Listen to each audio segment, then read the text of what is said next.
Hi, I'm Jon Decker, PGA golf instructor, author of the book, Golf is My Life, Glorifying God Through the Game. Today I want to talk to you about the ball position in your setup. When I look at a student, the first thing that I look at is their grip, and the second thing I look at is their ball position. And really, I do it in no particular order. Those two are such a high priority of how I'm going to dictate the lesson. But I really pay attention to the ball position most in the initial lesson.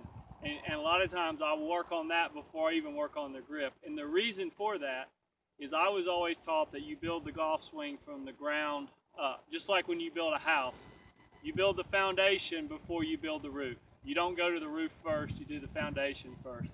So if you don't have the foundation right, then the rest of your blocks, the rest of your positions in your swing and all those things are going to be off because you don't have the foundation right. So we want to look at where our body is in relationship to the ball, in particular in reference from our left foot to our right foot.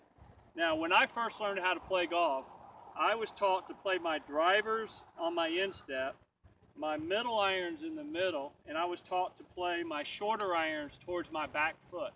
So my 9-iron and pitching wedge and sand wedges were literally played off my inside of my right heel. And in those days, golf was taught to be more of a linear game where you were playing down the line. So there was a lot of lateral slide, there was a lot of releasing with the hands.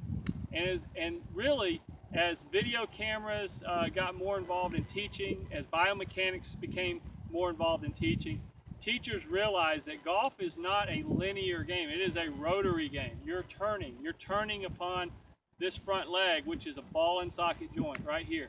So I want every shot, whether I'm hitting it 10 yards or trying to hit it 300 yards, I'm turning on this front leg. So if I'm going to be turning on the front leg, I need to have the ball in relationship to that. So what tour players are now doing, if you look at them and their setups, and if you can get, and you have to watch it, sometimes when you're watching golf on television, the camera angles aren't perfect. You've got to make sure that the camera angles are right when you're looking at a player's ball position. But the guys now are pretty much playing it in an area about this wide. So if I put my feet together, I always teach my students, for my shorter clubs, which would be like my 9-iron right here, I'm going to play it more off my back foot. I'm going to open up my left foot and widen my right foot. So my 9-iron is going to be right here. Okay? Now I go to my 5-iron. I'm going to put my feet together with my 5-iron, same thing. Now I'm standing a little further from the ball because it's a longer club. I've got the ball in between my feet. I open my left foot, just like I did with my 9-iron, and I widen. And notice I widen my stance more because I have a longer club. And as I widen my stance, my center of gravity moves back. When I go into chipping, I move my right foot closer. I don't move my left foot. That moves my center of gravity more forward. So for the longer shots, we want our center of gravity, which is right here, we want to move it back more. So we always do this with the right foot. And for a 5-iron, it's going to be a little wider than my shoulders. Now, as we go to the driver, which is obviously the longest club in your bag, I'm going to set the club down behind the ball. Obviously, it's going to be on a tee. Still going through my routine. Feet together, open, widen.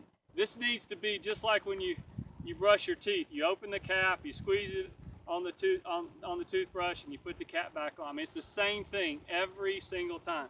So driver, feet together, I'm going to open, and now I'm going to get much wider. Notice I'm wider than my shoulders because this is my longest club. But again, the relationship to the ball in my left heel has not changed. Whether I was doing it with the 9-iron, the 5-iron, or the driver, I'm still playing the ball in the same spot. That's how you build a repeatable golf swing. It makes sense. If you have a repeatable golf swing, you would want the ball to be in the same spot every time. It's just you're going to swing it with a longer club or a shorter club.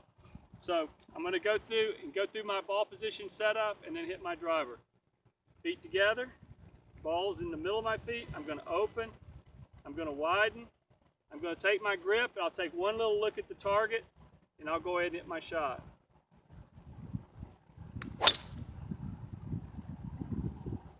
Notice here my balance is, I'm up here in good balance position. I hit that ball really solid, got all my weight through that.